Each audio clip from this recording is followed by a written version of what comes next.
Go crazy for this motherfucker. Big 111, 1017, man.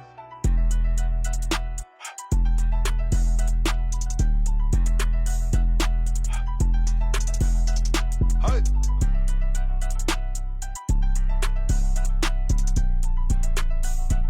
Hey.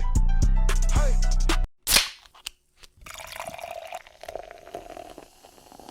Look, you gotta know that I'm in a whole nother league. The pressure's been applied for drop, push B. Private NFL sweets, I made the game with the cheap. Ain't no nosebleed seat, watch that nigga OB. Slow feet, don't eat. Used to slow in these streets. Cuz said nobody, no justice, no peace. Country nigga at the bank with a modified yeek. House shoes on my feet, long money my receipt. Tell a bank, tell all blue, no pink. With some dope boy 20, I blow that with my people. Never leave the house again if I don't go with my heat. The whole truck full of cutters, got that bit from Jeep Creep. Boy, you gotta spend the M if you tryna be a nigga. And I can't be fucked with you, damn sure can see a nigga.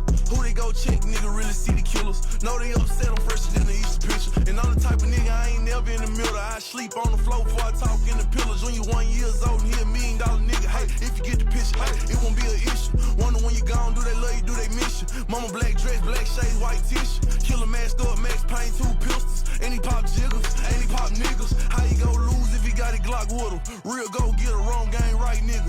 Coming off the hip, he ain't finna fight with you. He don't know yet, but he will snipe, nigga. Welcome, ladies and gentlemen, to episode 96 of the Splashcast, the Around the League edition. I am your co-host, Reggie. I'm your co-host, Norwood. I'm happy to be here, ready to talk about some HBCU sports. Man, y'all know what it is. Y'all know every Monday Night Raw, we do the Around the League edition of the weekly episode. We talk about HBCU news around the culture, news around basketball, news around football as well. And then we also do the pregame beforehand, our pregame splashes of the week. And what you were just listening to, what I was just vibing to, first off, E40 still got hits, new hits, because that was fire. Was the Splashcast 36 pack that comes out every Wednesday 100% of the time. What's up, Russ? That one, I think we got Method Man this week. I think we have That Method Man crazy. That Method Man crazy. What's his Lloyd Banks. There's a lot of people who, you know, are not from this decade that are coming out with music and good, solid music that doesn't sound like they're reaching. I'm excited. But there is somebody from this decade that is definitely on my playlist. Shut it. Big Walk Dog. Got some Big Walk Dog too. Shut it. That's my guy. That is Big my Walk guy. Dog, ESTG, Big X. They really don't. They not missing right now. ESTG put out an album. It probably wasn't as strong as I wanted it to be, but there's still a lot of good music on it. The boy likes some Big Walk Dog though, boy. Good. That's one of a really good ad lib. It's very catchy, very, very, very, very catchy.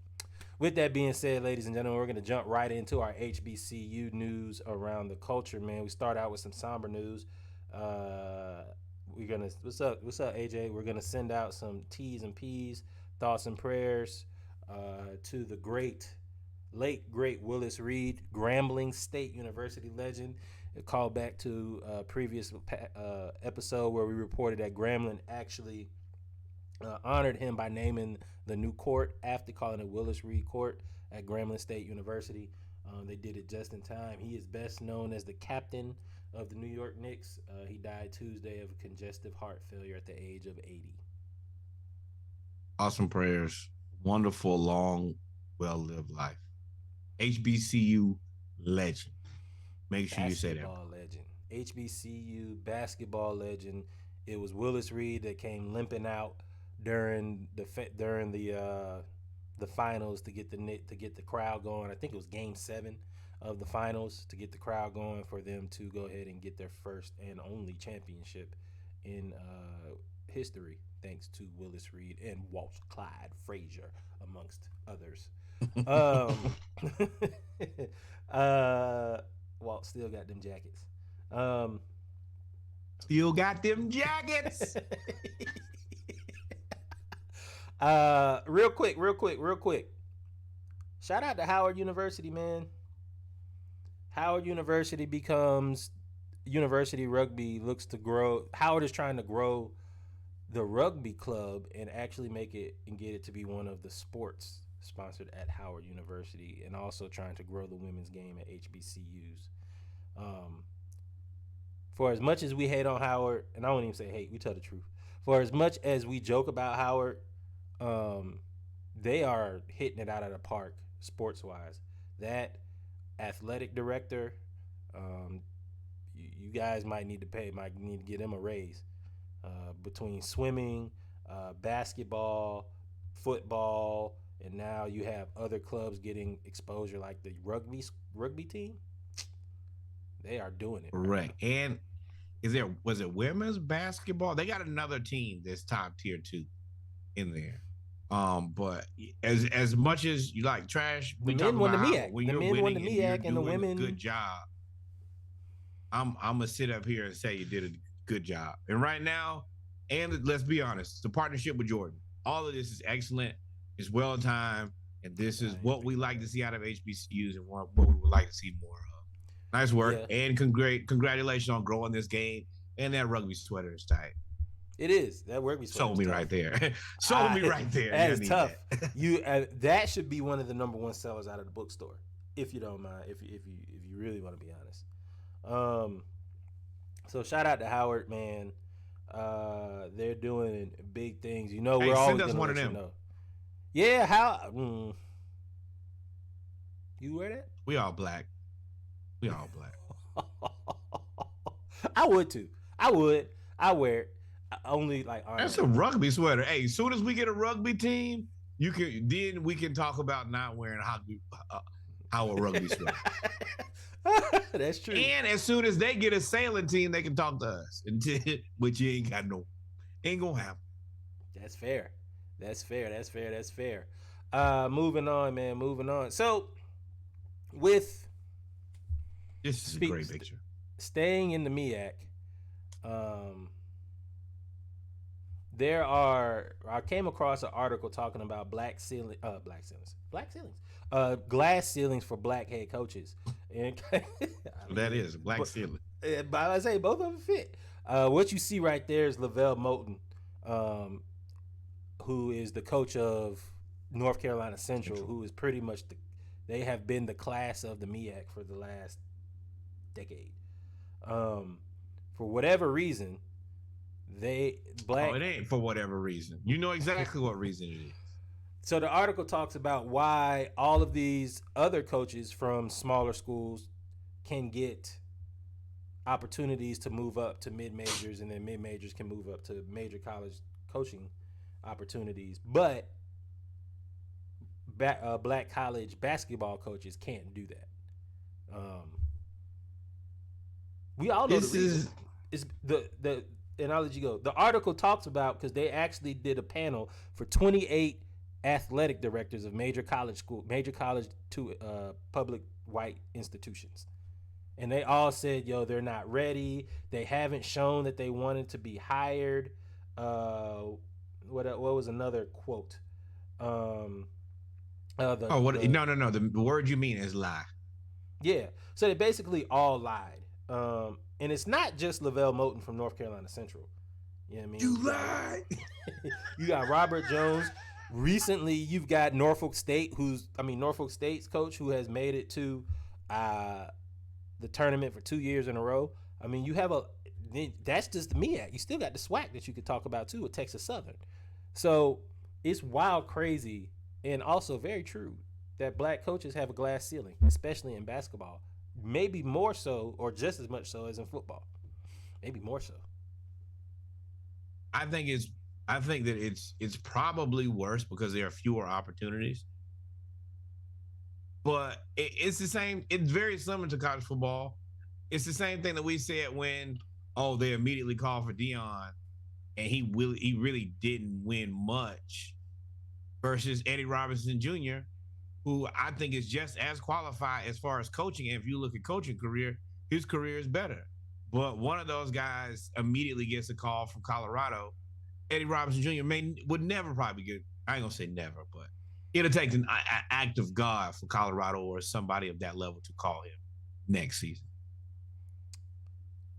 So that's exactly where I was going with this conversation. So I think it is more scarce for HBCU basketball players to get the job because there's less avenues for you to go. HBCU coaches And can normally go and be a running back coach, wide receiver coach, analyst, something. I mean, I think Alabama and Georgia employ 100 analysts of different capacities, on-field assistants. So you have different avenues for each school that you can go. In basketball, it's 5 coaches. You know, and the other part about that is there's one HBCU basketball player in the entire NBA right now. Robert Covington Jr. Correct, from Tennessee State. Mm-hmm. So the coaches aren't like NBA coaches aren't even going to HBCUs. Don't forget the center from Jackson State that plays for the Pacers. Nope, he went to Kentucky. Never mind. Go ahead. I apologize. Yeah. So yeah, there's one HBCU player in the NBA right now. So they're not even going on like recruiting trips. They're not even sending their own contacts to these schools. At least HBCUs, you know, at most of these schools, you're gonna get at least maybe 1 or 2 guys that will get some looks from the pros if you're a pretty good HBCU player. So you still have to go recruit this a little bit. When it comes to basketball, HBCU wise, you're not recruiting this. This is not even on your radar. You are, especially with like the G League or international players. I can send my recruiter, and I can go send my scout to an HBCU where there are no players, or I can send them to Belarus and go find my next loop. Belarus it is. Yeah, it's. So my second point was Dion. Howard wins the MEAC this year. The coach, you know, Kenneth Blankney, has been at Howard for a while. If a Division I school came and hired him, will we treat him the same way that we treated Dion? No. Dion's in that situation because he put himself into that situation.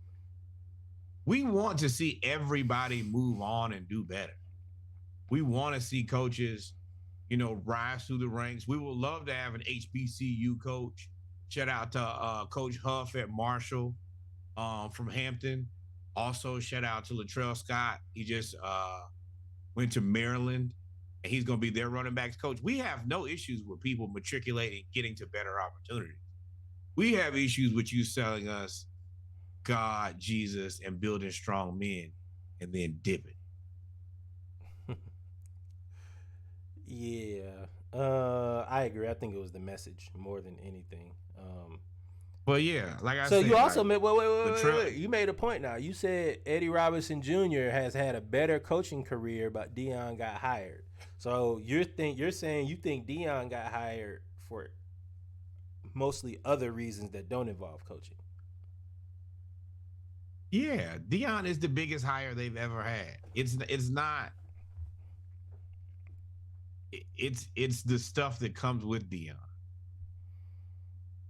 We don't know if Dion has not shown us anything that makes him anything better than a pretty good HBCU coach. You're not the best since you've been in college football.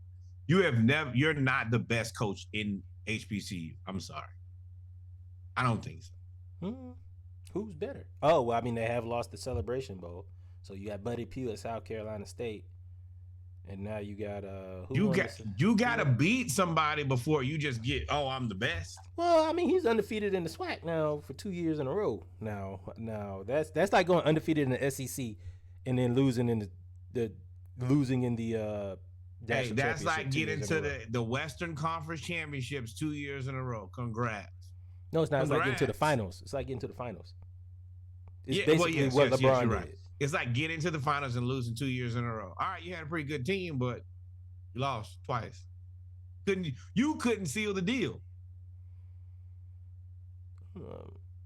I mean, look at how we look at the Buffalo Bills. But also look how we look at LeBron. You didn't look at you. LeBron. LeBron went to what? 7 He before he needed won that a championship. championship. He needed that championship before people was gonna give him that next level of respect. Yeah, that's fair. That's fair. But not sorry to bury the lead. These basketball coaches deserve an opportunity. And it's basketball. It's X's and O's. Don't matter where. If you know the game, you know the game.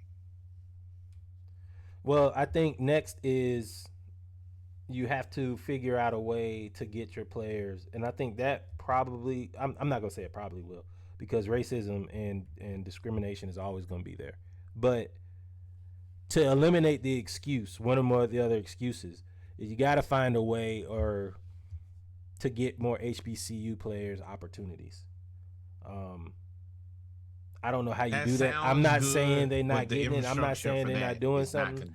But I mean, right now, with the way that everything is so hyper focused on the African American community, specifically HBCUs, and you can basically force your way into acknowledgement by saying the NBA, y'all doing all of this for HBCUs, and we're not knocking it. The HBCU game, they're all-stars, wearing HBCU apparel and all of that other stuff. Focus. I'm not telling you to focus as much energy as you are focusing on expanding basketball to other countries around the world. Because that I'm not stupid. I know I'm a businessman too. I know how much money that will generate. But don't be a hypocrite either. You can't stay here and so tough. Champion all of this, and you only have one HBCU player. But I can see if they said one swag, one me. Think about how they treat. I 100% agree with that. But look at how they treat the guys in the NBA that come from mid-majors. Like, these are still big schools. They're just not like blue blood. Like Stephen Davidson. Like, every year they talk about, oh man, or him and CJ McCollum. Oh yeah, we came from a mid-major and we made it out of there. So, but if you look at the league, a lot of, I mean, till recently with Europe, a lot of players came from mid-majors. Yeah, but now, I mean, you look at Kentucky, is damn near a quarter of the league. Kentucky and Duke, yeah. Kentucky and Duke have had a crazy run. They have had a crazy They put so many players in the league that I feel like everybody is teammates now, or like former teammates. Oh yeah, me and Book used to be cool back in the day. Like, yeah, I mean, that's pretty much what it is. I mean, North Carolina fell off so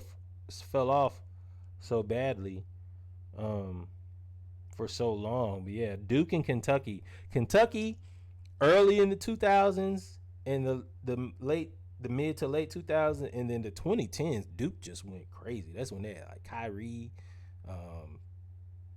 Jason Tatum. But they've had so many. Like, look at Wake Forest. Wake Forest is like a basketball school, but they're not really putting a ton of players in the league. So yeah, by the time you get to an HBCU, no, Wake didn't put a few in the league. No, they didn't put a few in the league. No, they ain't got Timmy like G, a few, but not Tim Duncan. They're not even. I know Giannis almost. ODU was the only team to recruit Giannis, and he said, "Man, I just go." I'll miss the boat. He just said, "I go to the league." Yeah, I can't even blame him for that. And all on right, top man. of that, if I tried to recruit Giannis and I was the only person, that's another story I'm telling for the rest of my life. I found him first. Oh, I just need you to mention me one good time. Let me just be a reference on my resume. Because I'm leaving ODU. I'm going somewhere because they don't listen to me. You know what? I'm reaching out to him directly. I'm saying, hey, man, I know it didn't work out. I really wanted it to work out. The only thing I need you to do is just tell people that I found you first. I'm looking for a new job. Yep. Look, higher paying for sure. And people that'll listen. Yeah. Moving on to our final topic. Yo, Splashcast. We are going to Florida. Florida Memorial has become an HBCU pioneer in the collegiate beach volleyball circuit. So now Florida Memorial has a beach volleyball team.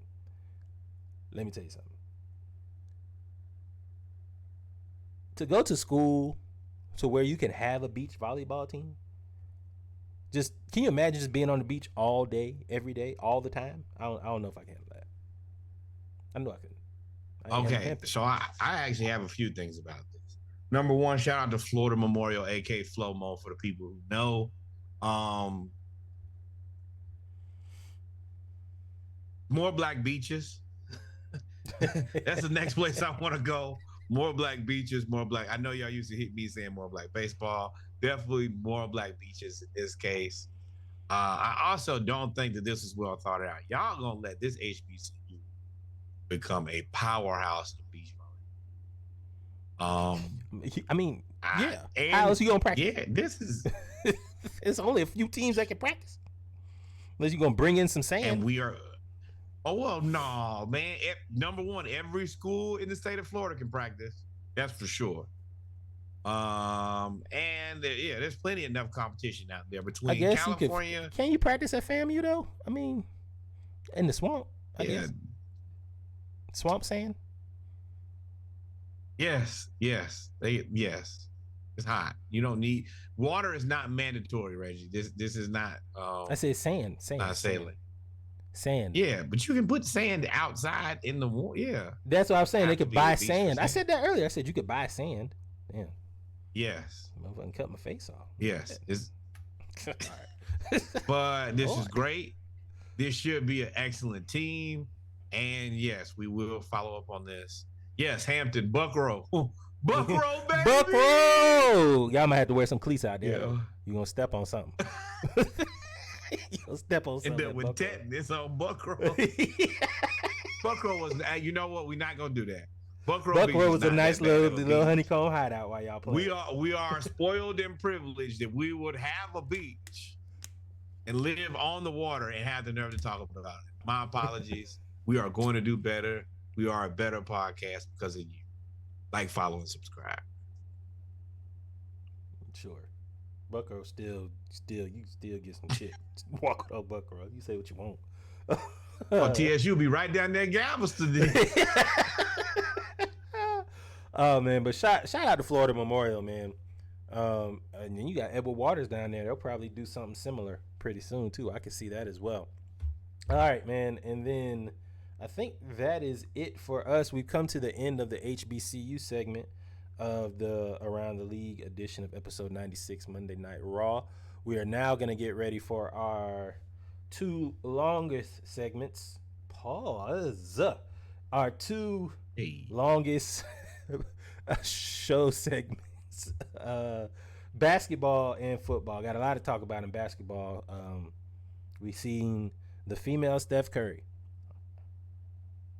She is balling. We'll be right back. Y'all stay tuned. Listen to the Splashcast 36 pack. We will be right back. No tetanus, I promise. Before we leave, more Black Beaches, Black Culture Awareness Month will be in October. See you then. Ooh, homecoming season, Black Culture Awareness Month. I like it. Got him. We'll be right back. Y'all stay tuned.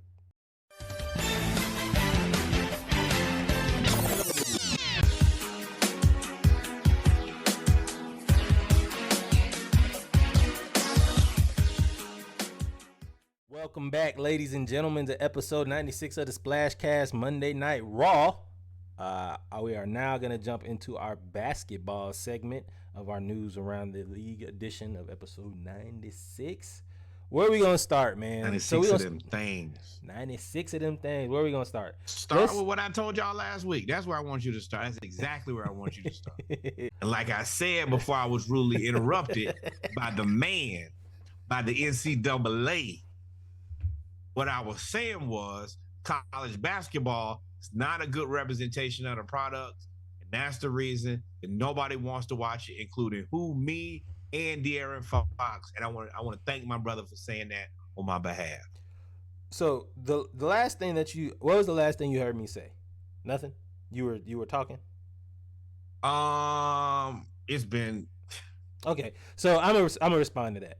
You made a comparison of college football being closer to NFL football than college basketball is to pro basketball, and I said, well, that's kind of not fair. That's not a fair comparison. Here's why. College football doesn't have a G League. College football doesn't have going overseas or really anything. Going overseas to play football, right? The only thing that you could do instead of play college football is go play in Canada. That's all you can do. You have tiers, but you don't have to go overseas. So therefore, to me, the NBA or the NCAA basketball has to deal with the G League and going overseas. You're getting, like Kev said, the best of the rest. You're getting the third tier and below. No, I don't think that the skill level is the issue. I think it is the way the game is set up. You need to cut that clock down to 24 seconds, just like the pros do. You need to play a game that looks like the pro game. They don't really do that. And that's the reason you have all of these guys who come out of college and you do not know that they're world beaters until they get to their rookie year in the NBA. Like AJ Griffin, perfect example. That guy is a ready-made professional basketball player. He shot the corner three. Yeah. You have to do a better job of selling your product. Well, I think the NCAA tournament is the time to sell the product, right? I don't know of any other time, because there's so many basketball games, and it used to be everything mattered because everybody was good. Your blue bloods always got 2 or 3 players. Now, this was the most. But does parity hurt college basketball? I don't think any of it. The game speed is what I'm talking about. The user experience. Like, look at how baseball has sped it up with the pitch clock. You got to make this thing faster, and right now it's too slow. One thing I never did understand. So obviously you agree with DeAaron Fox. I never did understand why women's college basketball is 4 quarters and men's college basketball is 2 halves. I never understood that. I don't understand that either. Women's college basketball is actually more like the WNBA versus men's college basketball being like the NBA. I do agree that they should go to 4 quarters. I definitely think it would make the game more up and down if you went 24 seconds. 24-second shot clock, and you play with NBA rules. You could probably have some different college rules, same way that college football has some different college rules than NFL football. But I do think that they need to speed the game up for sure. And I think that it's easier to identify. Oh, I did. I knew Banchero was good. I think that it's much easier to identify the better women's basketball players in college basketball too than it is the better the men's college basketball players, because of the way that the game is played. Yeah. That girl from LSU is going to go to the WNBA and she's going to be good. Caitlin Clark is going to go to the WNBA and she is going to be a problem. There ain't not a doubt in either one of our minds. And if you catch either one of them on a bad day, it is going to be an unfortunate string of events for you. Bad day? I have never... Listen, we said this last year when she was playing and she hit 50 in a game and was shooting. She hit like 4 3-pointers from half court. I said, oh, that's female Steph. She doing stuff that Steph Curry was doing at Davidson. Caitlin Clark had 41 points. She is the starting team for Iowa, and she had 41 points, 10 rebounds, and 12 assists in the Elite 8 game against number 5 Louisville. And she's doing stuff like this. On fast break, 1-on-5, pull up from the 3-point line. Know it's good. Don't even stay down at the court. Look, shoot the ball and then chilling. Like, what you thinking? And you can't see me. Shout out to the announcer that pulled a Skip Bayless and didn't know what that meant. It's a parade in my city, yeah. One of them things. But yeah, she's a beast though. Yeah, I struggle with this. Because in my head, I have to be able to beat her. But also, realistically, she probably cooking me. She fricasseeing me out there. But I just, as who I believe myself to be, there's no way she can beat me. And why can't she beat you? I know. Why do you think she can't beat you? Is it size? Oh, I'm unrealistic. I'm lying to myself. She made me really think at what level can I beat Her? Then I had to think Middle about school, like high school? like had to think of like the levels of professional athletes and who I think I could beat or at least compete with. And you start dropping real fast. You're like, man, you would assume you're definitely not dealing with the top high schooler in the world right now. You might struggle with the best middle schooler. Like That's what I just said. Middle school. Middle school is Yeah. probably the time that you probably could beat somebody if you get the ball first. Because if they score first, they're just gonna run around you. They're just gonna run around you the whole time. Like, Ain't okay, nothing so can now do. you think And matter of you're fact, not something even middle school. No, not even middle school. Because them dudes. the I best just saw the sixth clip of grader the in the seventh world. grade. Can you beat Nope. him in basketball right now? I can't beat. No. I just saw the seventh graders that was doing between the leg attempts on J.R. Ryder's AAU team. They were in So you seventh telling grade. me that like no. I gotta really deal with an elementary school like that is the best? Nah, man, I can't. I'm gonna let you it's know right got- now. In fifth grade, we had our boys basketball team. In fifth grade was 6'1", 6 feet, 5'10", 5'8", 5'6". In fifth grade. Yeah, and I need y'all. I need y'all to hop in this story with me. Do y'all think y'all could beat the best seventh grader in the country right now? No. I just told you. I'm letting y'all. I'm answering for I gotta be y'all. able to beat a seventh grader, yo. I have to be able to beat. All right. Well, we about to pull up J.R. Ryder then real quick, and I'm gonna show you what these seventh graders is doing out here, dog. Well, yo, They if a throwing seventh oops off the grader beat me, backboard and I am dunking. Hurt. Emotional damage. But Caitlin Clark, though, He in dog. middle school. Caitlin His Clark. mama take your mama pick up. No, you can't. You gotta at least be able to drive to beat me. Caitlin Clark. Look at this. But look at these. Look at that double step back. Oh, Yeah. she's shooting that thing. What are She you now- thinking? Ooh, that's 5 feet behind the line. That's 2 in a row, by the way. Ooh, another And one. for all of y'all who doubted me and Reggie watching women's basketball, we love women's basketball. This is fantastic. It's actually more entertaining than the men. Man. To be honest. Yes, without a doubt. If I'm watching college basketball, it's women's college basketball without a doubt. Between Caitlin Clark and LSU and all of that stuff, man. Let's look at some other stats. What other stats we got of her? She's the first player in Division I history to amass 900 plus points and 300 assists in a single season. That means she's accounted for at minimum 1,800 points. I'm sorry, Man. 1,500 points. 1,500 points. 1,500 points. And that's what it's 1,500 like points. to be good and do multiple things. Look at that. She can pass and shoot. Damn. Unlike half the NBA. And notice they didn't say female player. Hey, DeAndre Hunter, look at that. You can score and you can pass. I'd give a middle schooler buckets, but if I can score on a guy that's 6'6" with a 40-inch bird, nah. I mean, so Sneaky and Brandon. I mean, y'all are different. Brandon is an Olympian. Sneaky, you're the brother of an Olympian, so we know that you have the genetic material to be an Olympian. We know about y'all. Y'all don't count. Neither does Russ, because Russ lift weights in his sleep. He be bench pressing with his ear and stuff. Russell never stopped lifting weights. He just lift weights for the rest. Anytime it's heavy stuff, hey man, I'll be over there to pick it up, put it somewhere else.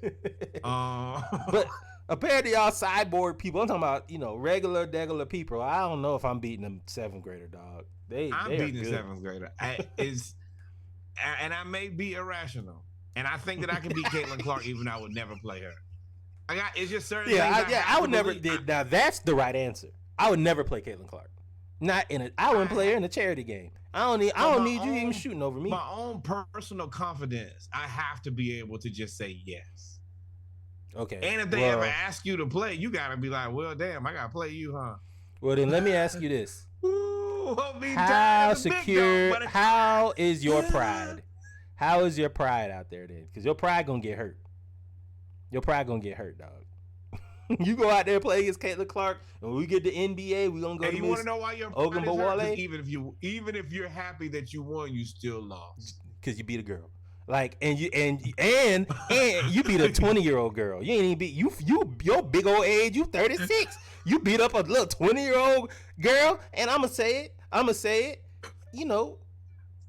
No, I'm not. I ain't gonna say it. No.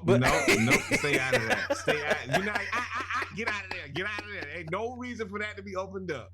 Nobody told you to touch that, Reggie. But it's just, I mean, and I know I'm irrational. You got to have at least a small level of rationality for your own personal self, or you just won't have no self-confidence. So yeah, maybe I'm lying to myself, but the world may never know. I don't remember the name of the coach that is, I think she coaches at Texas A&M. She was at Texas. It's the women's college basketball coaching version of the Atlanta teacher that wore the crazy skinny dress, and she was like, I know you really, exactly. really well. Coach Sydney. Yeah, so don't Coach ask me Sydney. why I know that. Coach Sydney. So, ooh, we Lord Jesus. Down there in Texas. But Coach Sydney. So, a lot of people got on Coach Sydney for what she wore. Not a lot of people. Some people said what she was wearing was too tight, inappropriate, long nails, whatever. All that BS. Put a pin in that. Shout out to Coach Kim Mulkey. She is only the third women's coach to ever take multiple teams to the Final Four. First it was Baylor, and now LSU. Shout out to Kim Mulkey. Of course, you know we follow LSU. Their whole team is about to smoke. They got a whole nope, ain't even gonna say that either. They just got a whole team that run up the chimney. I was gonna say they had a whole team of John Morants, but we don't want to wish that on nobody. I said I'm not gonna say it, and I said it. I'm not gonna say it means he's not supposed to say it, Lord. I don't know why he said it anyway. He just had to. Hey, now that we on job, I'm gonna get back to Kim Mulkey too. But they played the Hawks. Now, did you see what they were calling him at the game? They were calling Ja Morant. They said, "Yo, Ja Warrant." I mean,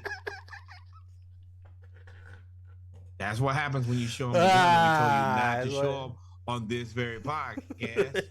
Well, I don't got nothing to say. Hey man, good luck with Godspeed. Get you a good lawyer. That boy went to rehab and then said, "I don't have a drinking problem." So what were you there for? Anger management, man. But back to Miss Mulkey. Back to Miss Mulkey. So shout out to her. Kudos. That is awesome. And LSU's good. It's off. Now, I brought up Coach Sydney because y'all said what she wearing be kind of inappropriate, and I don't agree. But this right here, Kim Mulkey. Oh, she getting that pink flamingo off, brother. What you talking about? And she coaching her ass off team. Boy, she look like the abominable. She beat the Mormons. Yo, now you know BYU, Brigham Young University, is not happy to be losing in that pink flamingo. They are sick about that. Is an atrocious fit. She looked like that's fire. She looked like the abominable AKA. Like it just looked absolutely horrible. What she got on. That is, you know what? That's a homecoming fit. That is I bet.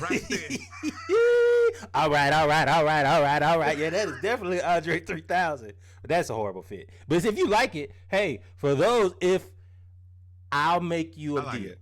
If you like it, and I can get somebody to sponsor you a fit that is Hampton blue and white, looking like that. I'm wearing it.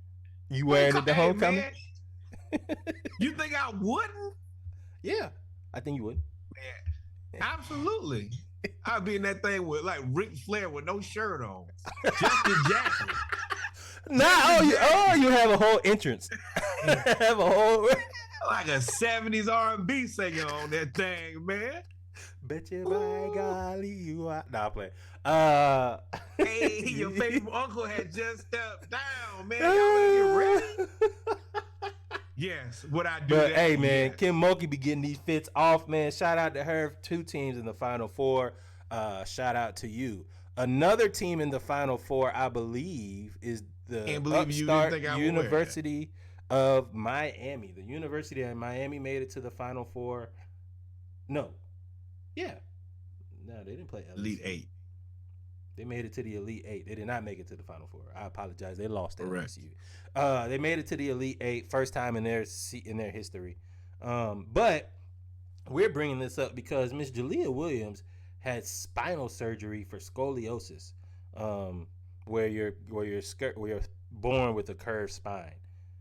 If y'all can see this, for those that are listening, think of you trying to draw a straight line and somebody like move the paper real fast and it just jut out and jut right back. That's how her spine looks. Think of the worst case of scoliosis you could probably think of in your head, and then like double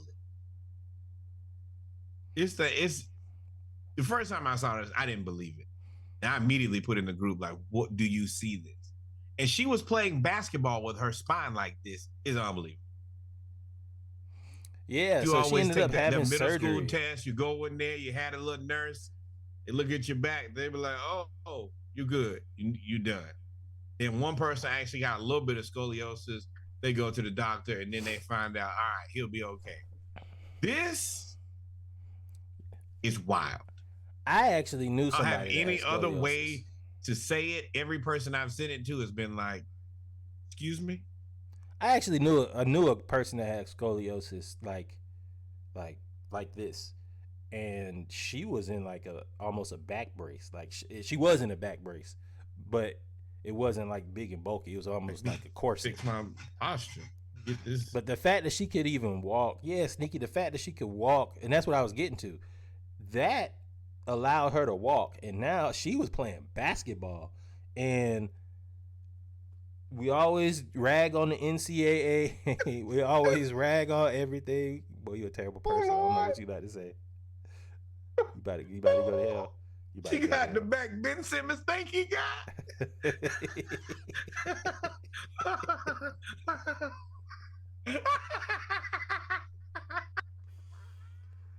Shout out to the NCAA, because when you did to play basketball, they find these surgeries and they find these type of conditions and you get to have surgery free of charge. So that's where I was getting to. Now you can be funny and say that's the back that Ben Simmons got. That's damn Ben. Spinal. Spinal. My back is we're not making jokes about this lady's back, dog. He has this X-ray in his house. He looks at it every day. And he has conditioned his mind into believing that is in fact his spine. He's looking one of my forward to friends the does day that. Lie till you believe it.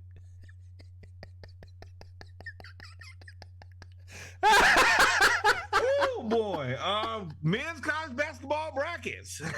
No, man. No, we stay. Listen, women's college basketball is where it's at, dog. I'm telling y'all, women's college basketball is where it's at. Because there's smoke on. Oh man, just killed my whole intro. But Ben Simmons, that is not you, bro. Look at the smoke on the hardwood. So Louisville had just beaten Texas, the number 4 seed, and Haley Van Lith, right here, who is Louisville's best player, I believe, or a leading scorer, was talking trash after the 20-point dub. But she wasn't really even talking trash though. She was just she was responding. Oh, girl from Texas was like, "Nah, I'll beat your ass." And I was like, "Damn, dog, y'all just lost by 22. The reason that this is like the most classy move you can have is, first of all, the girl from Texas hit her with like the strong arm grab. Bro, don't grab me that strong. But she didn't move with the aggression. She just put her arm on her back like, "I ain't scared of you at all. If we really get the tussle, I be the slammed you in here." I already done scored 22 now. Yeah. Like, oh, I beat you on the floor. Now I beat you off the floor too. And then when she really like moved or got aggressive, she just moved out of the way like, "Bro, I don't have time for you." This is an excellent way to handle a situation and not be a sucker, but at the same time, leave and maintain your respect. Beat them on the floor, then kind of ease her out of the way when you're done. Like, "Hey man, get off. Don't touch me." Hey, Kev said you going to hell for that back joke though, Ben Simmons. Oh, no Ben Simmons. That's gonna be my back hurt. No Ben Simmons. It's over with. It's a wrap. It's done. But shout out to Louisville. They did end up losing the Elite Eight. But hey man, I'm all for the smoke, and I ain't gonna lie to you. I'm gonna make it racy. I'm all for the white girl smoke. She like, "Yo, nah, get out my face." I just whoop. to beat your ass by 22, and then you gonna come like try to no, get off me, bro. Get out my face. I like that she said, get off me, don't touch me no more. And turned around and was like, and I beat your ass. And she didn't like start moving fast. You know how sometimes people get tough, but no, she says, look, she's still talking when she walked by, like, yeah, all right, sure. And I'll slap one of y'all if y'all don't say the right thing. Yeah, like look. I do not like that back. She looked back right there. She looked back talking like, yeah, nah. Hey. Find me. Hey, you can get it too, player. On the court and off the court. That strong arm grab is nasty right there. And y'all, hey man, once you lost the game, you had all game to beat them. Do not get tough after the game. I hate it. Man. Don't let these pigtails fool you, Chuck. I kick your ass out here, dog. Reggie said, don't let these pigtails fool you. Don't let these pigtails fool you, Chuck. Nah, I'll kick your ass. Boy. Hey, man. That's the last thing you want. Y'all already lost on the court. You can't lose to a white girl with pigtails. You can't start the fight as a black girl and lose to a white girl with pigtails after you just gave you 21 and beat y'all by 22. You can't do that. Nah, you can't do that. You might as well go and take the L, go home. You let them beat you on the court and then beat you off the court, son? If she beat you that bad on the court, what made you think that she could whoop your ass off the court? What made you think that? She's obviously quicker than you. Like that's when people start breaking shit down. She obviously quicker than you. Her first step is way better than you. She got 20 of them. Like, but yeah. Shout out to her. Shout out to Louisville. I like all that smoke. Moving on to men's basketball. 37 brackets picked the Final Four correctly. None of them picked the route in which they went correctly. That's why you had 0 perfect brackets. I was wondering that. I was so confused, but I'm glad that we got to the bottom of that. And I don't care about this. We've already established you don't care. Yeah, I say we've already established you don't care about this. And these guys, can they dunk? I don't know. I don't know anything about these guys. Nah, Miami. I see you when it's draft time. That's when I figure out which of these guys is good. Miami's nice, and UConn is nice. These two. Florida Atlantic, and San Diego State. I'm not going to say, oh, man. Did you freeze again? No, I mean, yes. I'm still here. I hear you. I'm not going to say, there you go. I'm not going to say that San Diego State and Florida Atlantic don't have NBA players. I'm just going to say I don't have a trained eye to see them. Miami and UConn, they got NBA players. Reggie say y'all sound like me. They may have something out there, but I haven't yet to identify them. Aren't they considered mid majors? But wow. But this Final Four, ladies and gentlemen, woo, not doing your day job. This Final Four, man. This Final Four, Miami is nice. I think on Saturday I said I picked Miami to win the national championship.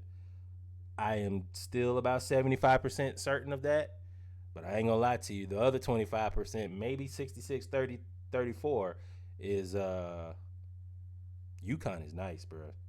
UConn has not lost a game, has not won a game by less than 20 points in this tournament. I'm gonna give you guys another fantastic tidbit of information here. The women's Miami basketball shorts were fantastic. They were fire. With the orange on the front and the green in the black in the back? Yes. Green in the black, Jesus. Yes. The green in the back, yeah. Yeah, it was. That was the highlight of all of college basketball for me. I would really want a pair of those. And if anybody can show me where I can buy those in men, thank you very much. Yeah, those are fire. But the basketball itself, do not care about. Yeah, man. But this is gonna be it's gonna be a fun Final Four. I think this Florida Atlantic San Diego State game is gonna be entertaining. I think this Miami UConn game is gonna be probably one of the better games of the season, if not the best game of the season. And I think the winner of that game is gonna blow out that. It is right here in Houston, and I don't care about any of it. But you have fun out there though. I will see the streets this weekend. Know that. And you know that. Yeah, for sure. You gonna get that for sure. Don't care who wins or loses. or plays. They can cancel this as far as hey, will the city be all right? That's all I'm here for. Yeah, man. So then, of course, so Florida Atlantic, technically they're the Cinderella, but I mean they went like 30-4 this year, so they're not really a Cinderella. But Jerome Tang, who is the coach of Kansas State, went to the Florida Atlantic's locker room and congratulated them, saying nobody can beat y'all. Keep doing what you're doing. Y'all are the toughest son of a guns we played all year. And a classy move. We highlighted Don Staley doing that as well. So this was absolutely classy by him. And I'm not gonna lie to you. Until the tournament, I didn't know Kansas State had a black K coach. Me either. And I like the fact that he uses son of a guns. I like that. I'm almost at that age. You tough son of a gun, my friend. that's I know that the cameras are on type thing. That's what it is. But shout out to Jerome Tang. Young man, come here. Now you almost at young man age. Now Jerome Tang did drop this trick play where they were pretending to argue with the coach about a play, and then they threw a backdoor alley-oop against Michigan State. Now this is against Michigan State, and they actually ended up beating Michigan State this game. But this is one of the great play calls of the tournament. This is beautiful. First of all, you have to really have practiced this. He probably wanted to really say that to the coach at that point. And you know if you're playing defense, you are asleep. You're looking at it because you're like, oh, look at them. They're going back and forth. He going to slip you on that back screen, and you're like, damn. And your coach going to cuss you out on tape. See, this is what happens when you're not paying attention, son. And why you stay in your stands. I used to hate them. Stay in your stands. Don't worry about it, though. When you're on the bench because you don't know how to pay attention, don't come to me. Come back and watch what? Watch this tape. Yeah, our basketball coach used to say, "Come sit by me, son." Coach Rogers never yelled or nothing. He would just be like, "Come sit by me." You have to pay attention to that. It's no way you're not going to see a player and a coach going back and forth and not be like, "Oh, look at that." And then the minute you look at that, you're on ESPN. Yeah, man. But hey, also Twitter going crazy. Yeah, you got dunked on. Wow, crazy. So we are going to open up these we got a lot of NBA stuff to talk about. But before we get to the NBA, we were taught, Norwood asked a question earlier. He feels like he could not lose to Caitlin Clark. He should not lose to Caitlin Clark. And I asked, and I'm going to ask you, well, who do you think you should lose to? Because I'm D'ing her up too. I already seen this. I put this together. Yes. And she got a handle, but I see some flaws in that defense. Man. I see, look at here. He slumped over. You know what? Legs not parallel. It's based. Well, hold on. Let me introduce it for the people that are listening. Mm-hmm. So, Arike Ogunbowale. I practiced that too. Arike Ogunbowale casually went to a pickup game and was challenged. Went to the gym, and the guys there decided that they could guard her. Now, if you're not familiar with who she is, she plays in the WNBA. And she is a certified bucket. So she ended up going to the open gym, and this is what happened. For those that are listening, cross, tween, right by you. Rock, too. That's the problem. She got... But There's look at his you defense. He's slumped over. You're not taking this nearly serious enough. I know I'm going to end up on Instagram. I got to give it all I got. Now, he does look like he never really played basketball before. Like, his stance is bad. Everything is bad. I know my life is on. I'm fighting for my life. Yeah, what about right here? Look, step back. Now, ain't nothing you can do for that. No, that's a step back three. Look, double team on the baseline, step cross, step back, see, right there, fade away. He was not staying in his center of gravity. You gotta stay. You gotta play very good and Sneaky clean said that defense is basura. But I'm gonna tell you, that step back is a murderer. Look at that. Now, what about that one? Buddy was right there.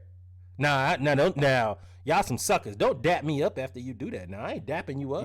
Nah, don't dap me up. Nah, y'all some what I'm suckers. gonna give it. Nah, if you hit one of those on me, if it was you and you hit that, I'm gonna shake your hand. Like, yeah, I'm not shaking shit because you talking shit. One thing I don't have this plan because we talking, but she talking shit too. Like she talking cash shit the whole time. Ain't nothing you can do when she hits you with that one there. Nothing you can do but say, "Damn, you got me with that one." But see, no, these guys ain't playing. Nah, he's slow. Now that guy is not fleet of foot. They don't have no foot speed. Crossover didn't shuffle or nothing. Instagram don't exist. You have to know the world is gonna see you getting cooked. I'm in the chair. Once again, no. That's a young boy. Young boy, right by you. Right by you. They playing that young man's defense too. Nope.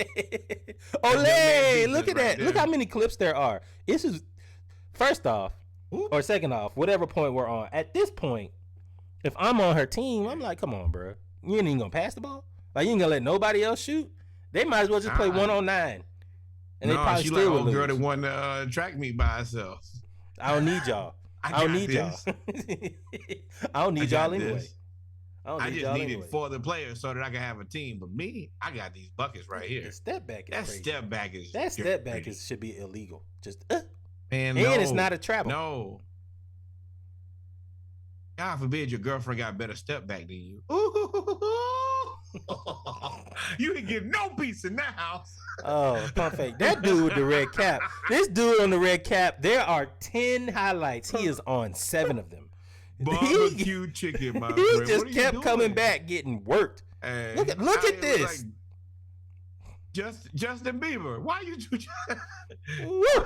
out there getting kicked like that, man? Do better. Miss Ogun Bawale is nasty. But I'm gonna tell you, I'm playing substantially better defense than these guys. Yeah, they all suck. Now, I ain't gonna lie to you. They do all suck though. They all suck. That step back is hardened, is the shoot, and it's separation immediate. Yeah. So the Hawks ended up playing. I told you they played the Grizzlies. We ended up losing. So, but anytime a big game happens, the city gonna turn out. That's DC Young Fly, Boosie, and T. Morant, just to name a few, were on what shout out to Bob Rathman, Healthy and Happy, what he dubbed Gucci Row, first row. And they were, of course, they swag surf.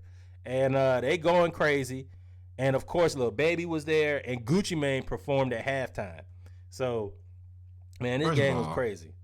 This city is very urban. Atlanta is urban, and it's no place like older urban now. Gucci Mane there with his family, with his son. Where are we at in life? I don't know. He's a good parent. He's a good father. He's a good husband. And then you got the 3 Musketeers here. This is a problem. T. Morant, Boosie, and DC Young Fly. First of all, T. Morant, y'all just got out of the situation. And the first thing you're going to do is you over there with Boosie and DC Young. One of them niggas the not person you don't need to be with. Hey, man. Yes, but you know what this remind me of? This remind me of what our this is what our family reunion is going to look like. This look like a good family reunion over here. Got the young kids. You got Adam Silver somewhere upset. Like, why? Adam Silver is like, I'm packing my bags. I'm going to Disney. I'm out of here. Y'all can have all of this shit. Cause y'all can have all these blankety blanks. He done showed him the gun. His daddy down there with Lil Boosie and Gucci Mane. Man, I'm trying to run a clean league here, and y'all don't know how to act, man. I'm going, man.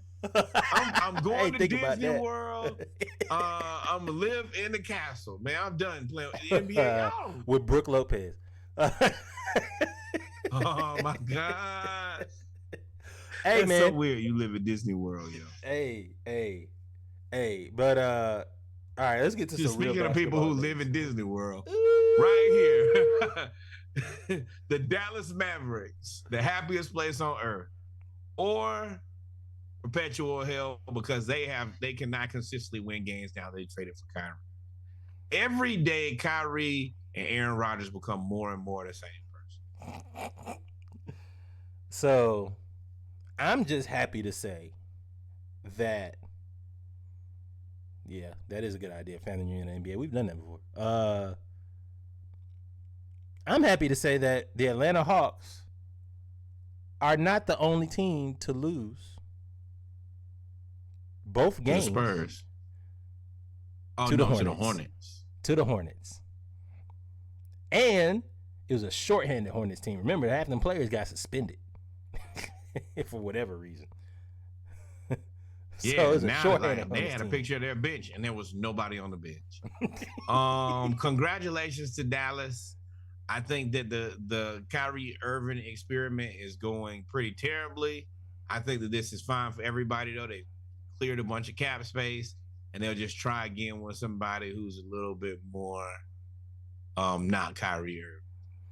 So shout out to Dennis Smith Jr. too, man. I'm always a fan of Dennis Smith Jr.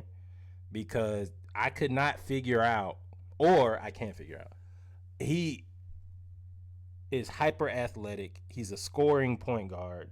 He can jump out of the gym. He can shoot. And I was like, why does he keep getting cut? I'm looking at players on our team, and I'm like, hold on, bro. Dennis Smith Jr. can play. He's good. Aaron Holiday. Let's just go ahead and say who you talking about around here. You talking about Aaron Holiday. So I'm like, hey, why do we have Aaron Holiday and not Dennis Smith Jr.? Now you can proceed. And so Dennis Smith Jr. actually went and hit the game-winning shot against the Mavericks in Dallas on the back-to-back. They played in Charlotte one night, Dallas the next night, and ended up hitting the game-winning shot to win. Now, why is this important?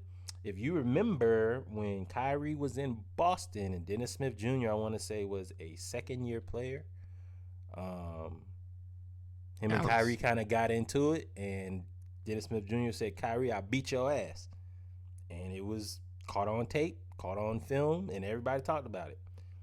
That is not why that film is known, though, because Kyrie ended up cooking your ass in the same game right after you said that. So this is a bit of redemption.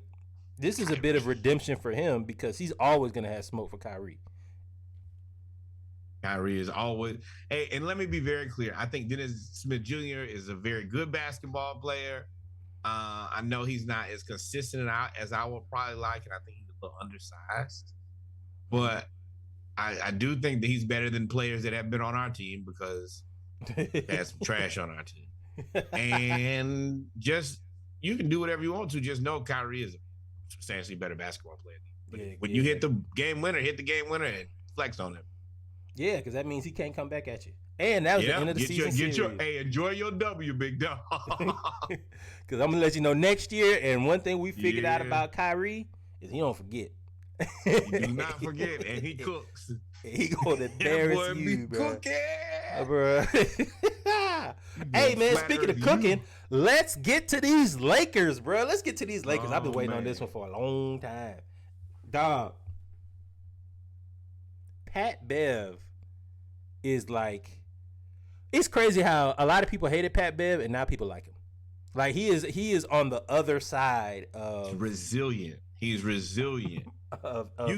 You cannot like his antics, but his ability to go to teams and find a way to positively influence teams is undeniable.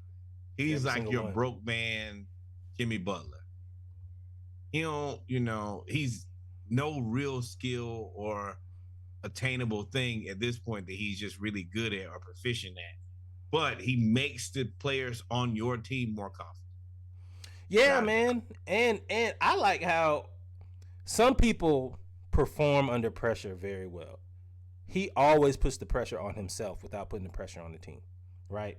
So they said, Patrick Beverley, what's your intentions when he and the Bulls play the Lakers this season back in February 2023? His response was, I want to knock them out the playoffs. Fantastic. Why? Because they just played and Pat Bev is trolling the Lakers crowd because they were talking big noise to them in his return because the Lakers Here come AJ. pretty much blamed the Lakers pretty much blamed their season on Pat Bev and Russell Westbrook. And so they got rid of both of them. And what? First of all, you got Pat Bev and you got Westbrook. If you want to blame anybody, find the nearest mirror, look at it, blame yourself. You picked them two guys and knew what their strengths and weakness, opportunities and threats are. And then Pat he said, Bev. God, these guys stink. They stink. So this is a call. Yeah. So Pat Bev was telling them that they stink, and this is a callback to.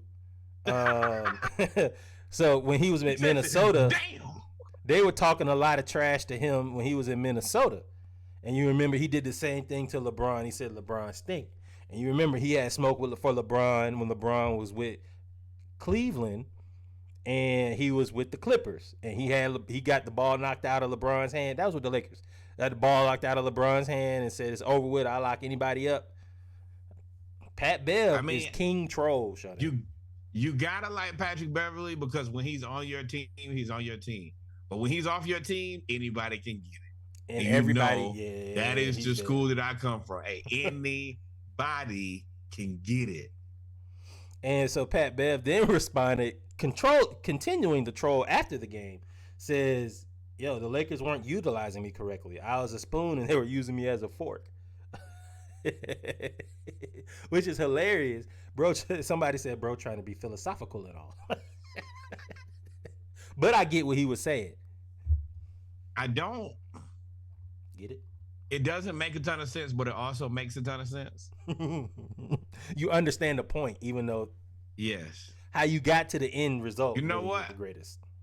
For making me think that much, kudos, Patrick Beverly. You win. You are the real MVP. And then, of course, so now that all of this attention is on Pat Bev, people started dropping, information about him. Like, nah, Pat Bev was a bucket. So Pat Bev in high school actually was a bucket. This mustache is absolutely terrible, though. Nope. I like all of this. First of all, Patrick Beverly giving you 38 points, 8 steals, 6 assists, and 6 rebounds is so much activity. It's not how tired you got to be after doing each one of those activities.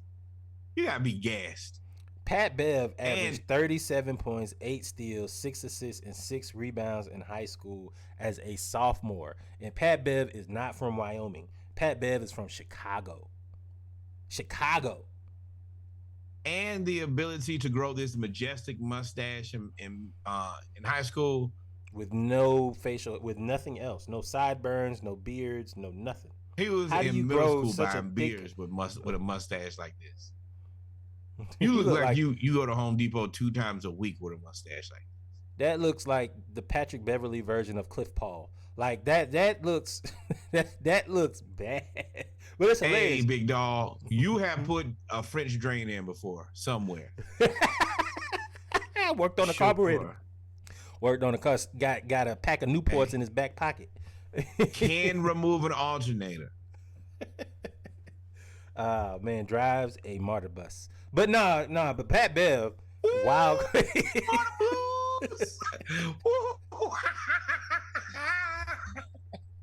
Oh my God. He look like he gonna ask you to step outside of the vehicle. Or he either gonna be an usher or a pallbearer, one or the other. That's what he look like. Got white gloves. That looks like he church handyman. Church handyman. All right, Pat, we ain't gonna roast you no more, man. Shout out to Pat, man. He may have really locked the Lakers out of the playoffs, though. Quietly. Lock that mustache up. Inspired by Fred McGriff. Oh, the crime. That's who I was thinking of. I forgot about the crime dog, bro. He really did look like. Oh, y'all not gonna be ready when I cut my beard off. When I come here, stash only. Ooh-wee. Yeah, you better give me a heads up because that's probably the whole episode. 90s father. Yeah, I might start writing jokes down now. But moving on, man. That's self-hate. Moving on, man. Yo, did you hit me with a Spice Adams? He said, Hey, man. We always talk about the Hawks. We relate every bit of rumor news to the Hawks because we don't care about the rest of y'all teams for real. Always remain all the rumor news to the Hawks. Last week we talked about there were rumors of Trey going to OKC. There are rumors of trading John Collins. There's all these rumors. And Norwood has always said, let's go get Jaylen Brown. And everybody's like, they're not going to get Jaylen Brown. Jaylen Brown ain't going to blah, blah, blah. Including me. Jaylen Brown is now unsure of his future in Boston, mainly because, he says because of the city of Boston and playing there. But I think that once they put him in the KD trade offer and it came out that they offered him for KD, I think that soured their relationship. And so now he's unsure of his future in Boston. And his response when asked about it is some of the greatest players haven't finished with their organization, meaning their organization that they start with. Shaquille O'Neal. He also said, Michael Jordan. Well, he don't count. But I was talking about him being great. I would probably say Kareem Abdul-Jabbar. But I am sure that I would like for Jaylen Brown to be on the Atlanta Hawks. I am sure that I would like it to be at the expense of Trae Young. I am sure I look forward to this happening. I look forward to our team going in a different direction where we don't shoot logo three-pointers in clutch time. And Jaylen, I know you graduated from Wheeler High School. We would love to have you back in Atlanta, my friend. Reach out to me and let me know what you need. Let's get this deal done. Mm-hmm. And announce it on the Splashcast. Absolutely. But yeah, man. Oh damn! I would love to see it. Didn't mean to trigger you, sneaky. You let the Diesel walk out the door. Damn. They tried to lowball Shaq. But yeah, man. Jaylen Brown is definitely plugged into things in Atlanta. I would love to see him here. I'm not gonna lie to you. It's a double-edged sword for me because you will be one of the most insufferable people on earth if DeJounte Murray and Jaylen Brown end up coming to Atlanta at the expense of Trae Young, like you predicted a year ago. I probably would turn off my camera and just not. I'll let you rant for 45 minutes. Let me tell y'all right now. Christmas don't. I'm 36-year-old, soon to be 37-year-old black man. Christmas don't come very often for us. This would be Christmas in whatever month this happens. I would be. See, I already got the Celtics green on. I'm trying to make it happen mentally right now. See, that's how you know you got to be thinking 4 to 5 steps ahead. You have to be drinking your sea moss. But yes, when Jaylen Brown gets here and we have DeJounte Murray, and hopefully we will not have traded away everybody else, this team is going to be a problem. And I think we've all figured out who the guy is who's got to go.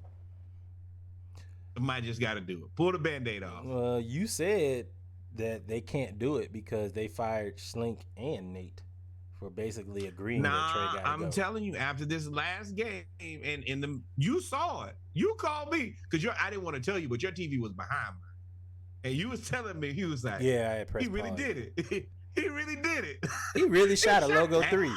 I was like, yo, he shot that? So what we're talking about, I got to make sure for our listeners. The Hawks played the Grizzlies, and it was a back and forth game. Really, really good game. Trae had a wonderful game.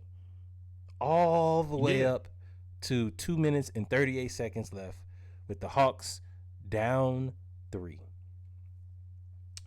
Trae comes, mind you, the Hawks have battled all the way back. We had gotten down by, I think, 10 or 11. We were getting beat down. And the bench and Trae, I ain't gonna lie, and Trae brought us back. Yep. Trae had the best game of anybody on the court. He was the best player on the floor. And then with 2 minutes, 38 seconds left, with the ball and the momentum, cutting the lead to 3, he shoots a logo 3. He shoots a logo 3. When I say logo, I mean his feet firmly entrenched within the logo. And it's happened to me so many times, I'm numb to it now. I'm completely unfazed. Reggie called me like he really did it. Because he had played. I'm normally numb to it, but He had played such a good game, and it was against. I was fully invested because we had a chance to beat the number 2 team in the West. We had a chance to go above 500 again. We had a chance to John Collins finally. I did not mean to make this a Hawk segment, but damn, I'm triggered. Like John Collins finally starting to hit 3-point shots. Clint Capella had 16 points and 18 rebounds after having 17 points and 17 rebounds the night before. Everybody was playing to their ability, even though everybody would. And we were having an off night. We weren't shooting well at all. I think Hunter we were was shooting all types of wrong shots. Yeah, Hunter Murray was shooting all types of wrong shots. But we Trey, just battled back. We but fought Trey, back to get all the way back. This was gonna be my ha. Trey turned the corner, Norwood. I told you, and I was gearing up and ready because I knew we were gonna beat Memphis, especially once they started getting Memphis in foul trouble. This boy shot that 3-pointer at 2 minutes and 38 seconds, and I just said I can't believe he did that. And then the very next possession, he committed a foul with 0.9 seconds on the shot clock, and that was a 3-point shot in the corner against Ja Morant, who hits 3 free throws. Throw the game away. It becomes a 6-point game with a minute and a half versus maybe a 1-point game with 2.5 minutes left. And we were on a fast break when that happened. Bruh, I was 2 through. I was horrible. My shoulders were heavy. My feet hurt. My legs hurt. Everything was frustrated. I was slumped over. It felt like I just had like an impingement. Like I had a pinched nerve in my back. Like Ben Simmons. Ben Simmons. Have a pinched nerve in your back. His name is Trae Young. He's a fool. Fool. Fool. Fool. That boy shot that 3-pointer. Must be a fool. Boy, they kicked Big Hurst to the curb, didn't they? Man. They kicked. It made my soul bleed, but I didn't even have a reaction. I'm numb to it. Because Trae Young is a lunatic, and at first people just thought I was a hater. I think he is legitimate crazy. There is no logical brain cell in your body that says, "Oh, this run we're having right now. Oh, let me raise my hand. I should fuck that up." And he did it. He did it. Now think about this. Just last game, he got ejected from the game for throwing a ball at a referee. Then the very next game, which is the next night, I'm going to go help us fight to get all the way back. And then I am going to take it upon myself at the exact wrong time to shoot a shot. It's like he's trying to sabotage himself. You think you're trying to force his way out of it? No, because you're just dropping your value in the process. He's crazy. I told you that, and for a long time, I think you just thought I was playing. That man, he ain't rap tight. Something up there don't make sense. So, all right, got that done. And I didn't plan to go there, ladies and gentlemen, but I've been frustrated for a while about that game because we had a chance to. Anyway, and if you want to see it, just go back and watch it. You can see the meltdown in the last 3 minutes. See it for yourself. It's tough to watch. The Nets have announced that Ben Simmons has a nerve impingement in his back and will remain out. Whatever. I don't care. Like, this is like Aaron Rodgers deciding to retire to me. Like, this is just gonna happen all the time. I'm frustrated about the Hawks. I don't care about Ben Simmons' fake hurt back. It's been hurt for so long, and nobody knows how he hurt it. Yes, we do. We went to WebMD. We looked up his symptoms, and that's how we knew that Ben Simmons has been hurt. And you know exactly how long he's been hurt? He's been hurt since that point when he didn't dunk on Trae Young. God, dog, that boy got hurt knee, hurt back, hurt head, broke back. Man, hey, Ben. And he just keep getting paid. And you know what? Brooklyn, you deserve this. You got to be some of the stupidest people in the world to trade James Harden for broke back Ben. You know how dumb you got to be. and he has never played. You just paid it. At least James Harden get out there and play.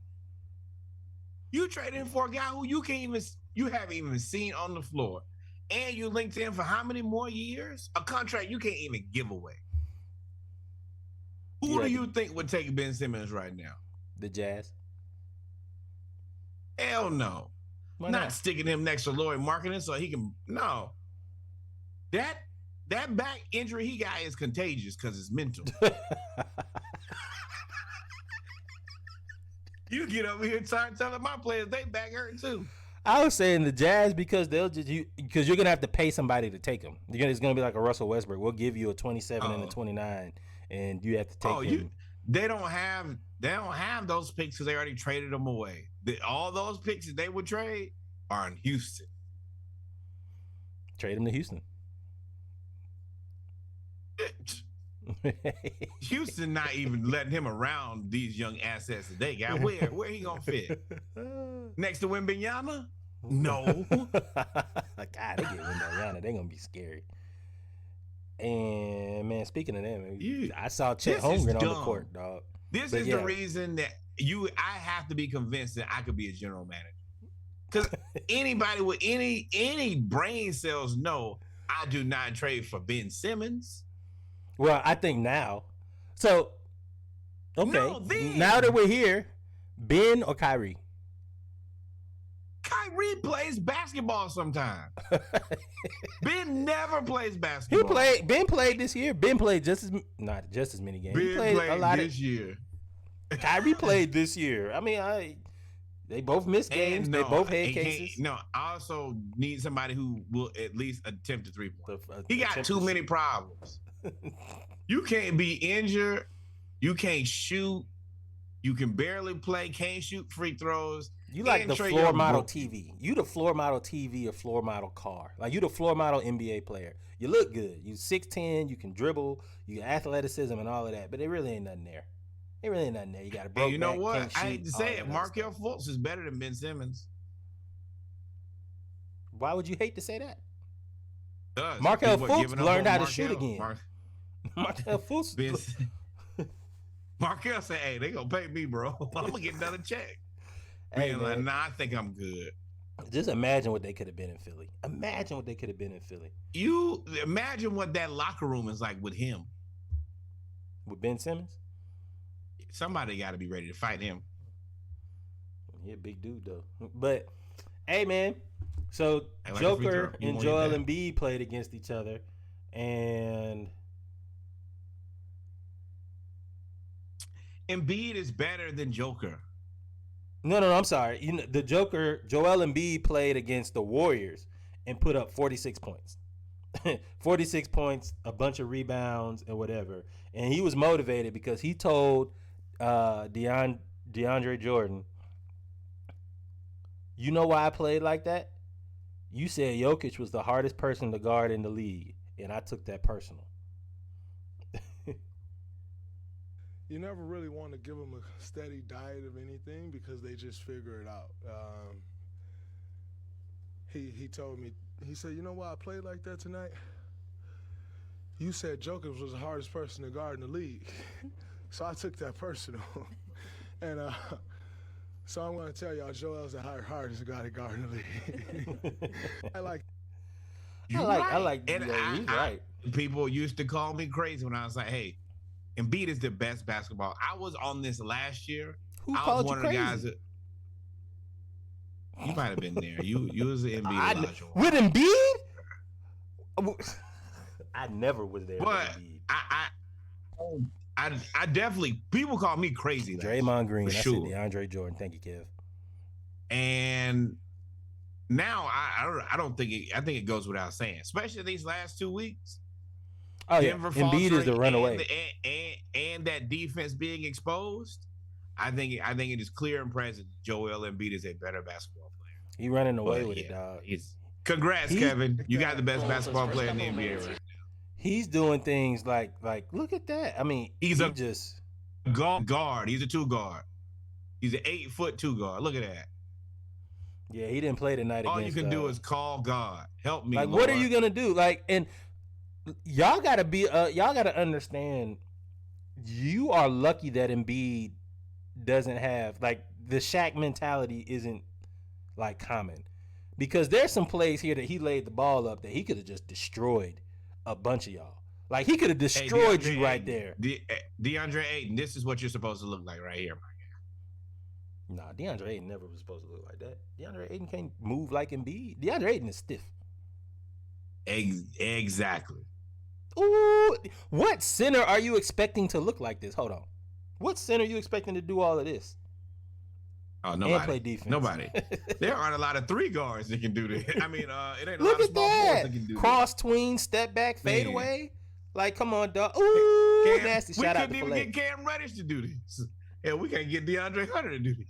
This man is 7 feet, 300 pounds doing. Look at Draymond. Get out the way, The Euro. double, the hesitate, they stop, and he had the Euro to go by him right Look there. at that. Like, look at And this. y'all trying to got tell the me ball. he's not, man. Oh, yeah.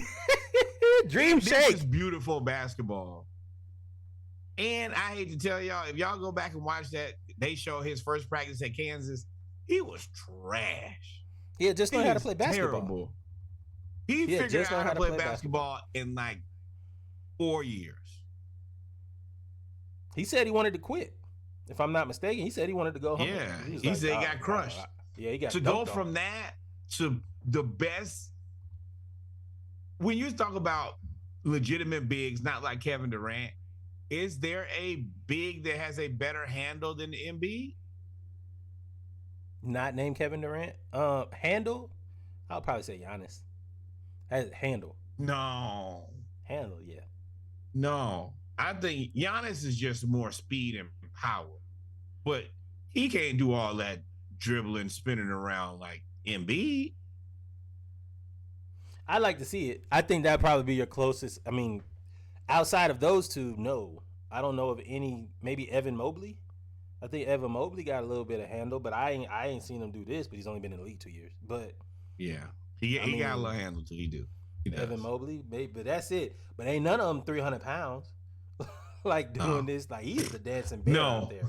No, that's the other part. He is a legitimate 300-pounder. Yeah, man. And if he gets mad enough to where he wants to destroy you, the only team that I actually see him like truly destroy and dunk on, honestly, be the Hawks. And he does that because he's mad that we embarrassed him. And John Collins put you on a shirt, which is crazy that he had that at night. Greatest celebration. But the other part is, I think that his game is more. I think he enjoys the finesse part of the game. I think he likes to get them bigs out there in space and be like, hey, I know you can't move. You can't even move anywhere near like I can. Let me get out here and murder. Kevon Looney is 6'9". He was like barbecue chicken, slow feet, slow feet. But ladies and gentlemen, and there's nobody to help you either. It ain't enough doubling in the world. I'm sorry. There's not enough big men in the NBA to double. Your big man is guarding him. There's not another big man you can double with, except for maybe Minnesota and the Cavs. Utah. Who? Oh, Walker Kessler. Walker Kessler and Lord and Markkanen. and the Milwaukee. But you're right. Most teams are not suited for that. And even if it is, he can still pass. He can So still as soon as destroy double you. him, He can still you're destroy cooked. you. Or he can You're just dribble cooked. around you. Like there's nothing you can That do. too. And he's starting to realize if you're as big as me, I'm faster than you, and if you're faster than me, I'm bigger than you. And there's nothing that you can do about it. Shout out to Embiid, man. Shout out to Embiid. But ladies and gentlemen, we've come to the end of the basketball segment of episode 96 of the Splashcast, the Around the League segment, the Around the League edition. Monday Night Raw. We're gonna go to football. Stay tuned. We're gonna be going for about 30 seconds, and then we're gonna go to football, where I gotta just talk about how these front offices are fucking up, and we're gonna talk about the NFL draft, and if something that has happened for 17 years is gonna make it, or 16 years is gonna make it 17. So y'all stay tuned. Again, listen to the Splashcast 12 pack. Listen to the Splashcast 12, 24, 36. Definitely the Magic. Nah, they not. None of them are strong enough. Oh yeah, You have definitely. to, it'll take It'll take 3 of them. It's gonna take all 3 of them. To stop Embiid. Yeah. Bo might as well not even show up, big dog. Might as well not even show up. But and yes, Jaylen Duren is nice over there in Detroit, but he carving them up like chicken. Just to let you know. But we'll be right back. Y'all listen to the Splashcast 36 pack, and we'll be right back. 36.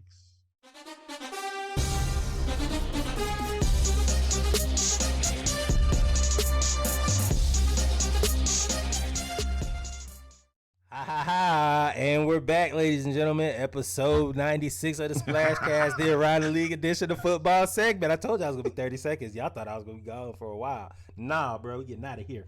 But we do appreciate y'all tuning in with us, man. We do this Monday Night Raw every Monday for about 2.5 hours, man.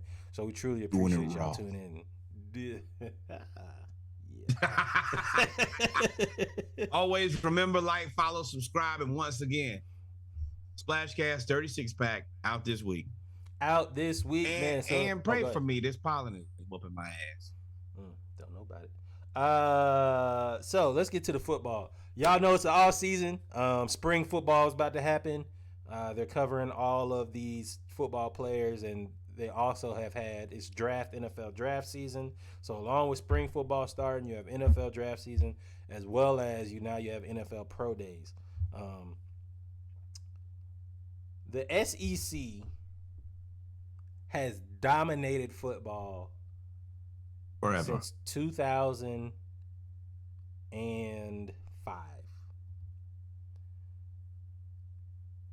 Want to know why? 17 years in a row, they have had the most players drafted. And really since 2005, 2006, 2005, I think LSU won it. They pretty much dominated college football. You got Florida State sprinkled in there. Ohio State won one. Did they win one? No, they didn't win one with Urban, did they? Yeah, they won one with Urban. Let's be real. This is the only place that they play football. Ooh, came in with all. We don't care about the rest of these conferences. At best, you are a one-team conference. And that means that you're not a conference because you're not competing with anybody. You just get a run to the to the playoffs. Wow. I'm only waiting for Oklahoma and Texas to get to the SEC and then them to break off from the NCAA and to do their own thing. I don't know how that works because I guess is NCAA, does it only govern athletics? What else would it govern? No, I'm asking. I don't know. I don't know. National. I don't know that to be actually like possible, but I think that I think that. I mean, let's be real here. When Texas and Oklahoma get there, give them like 5 years, they'll be back. 5 with the transfer rule and NIL shit, they might be back before you get there. Before they get there, they gonna be good. One of them gonna be decent this year. Yeah, and you know that when you get to a new conference, one of the teams always does sneak up and be like, "Wait, how are they good?" That's how you remember Missouri did that their first year, and then they faded after that. So Texas and Oklahoma ain't fading, and prayers and thoughts out to the state of Mississippi, because Ole Miss and Mississippi State, all them athletes y'all were getting, super tight. Now with Texas and it's gonna be interesting. It's scary, but you know why we watch. You know what game you want to watch every week, and you know it'll be 17 years in a row. You guys are lucky. You start looking at year 18.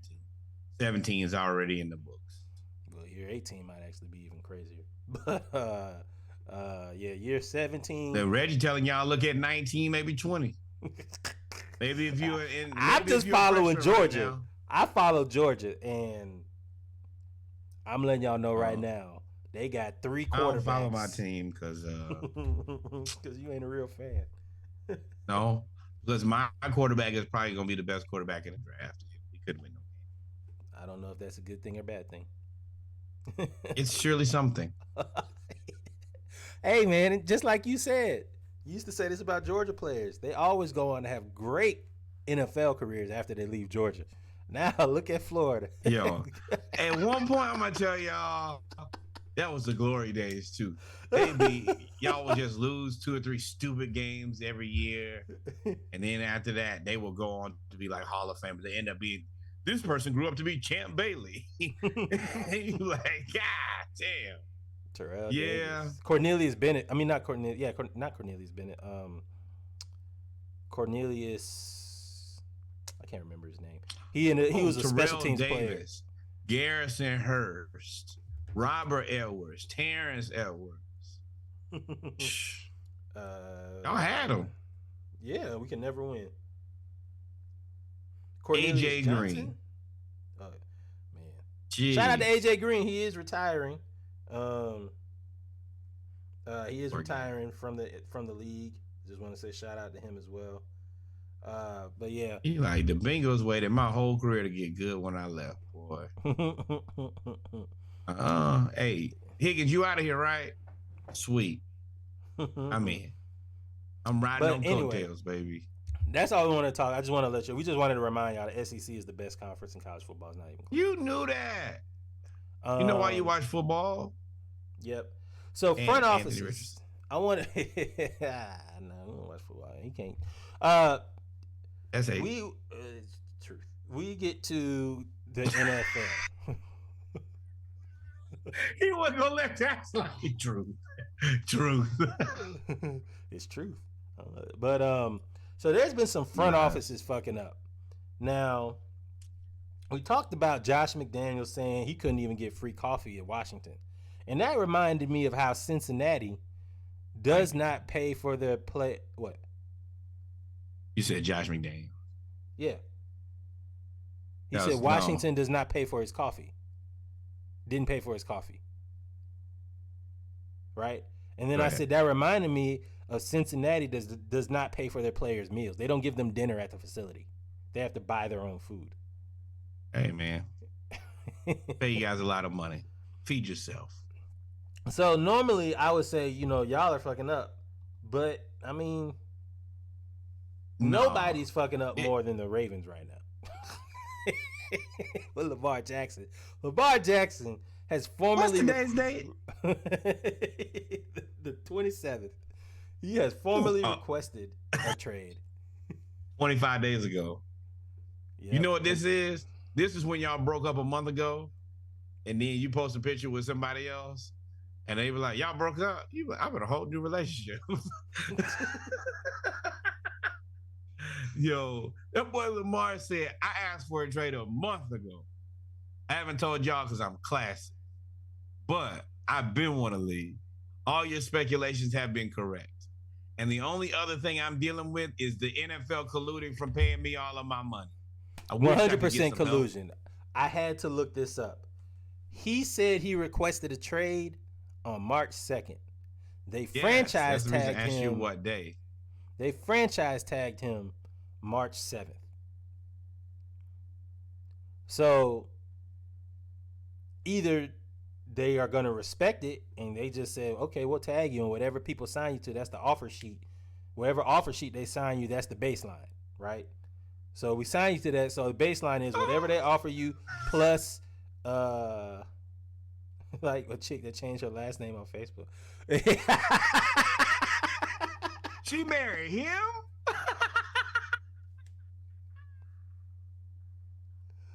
Oh man. Yeah, we'd have all done that before. What?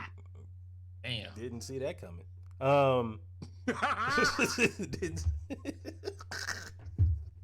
Does he know him? No. He has to know. They went to the same school. Let me get out of there because I'm getting too close.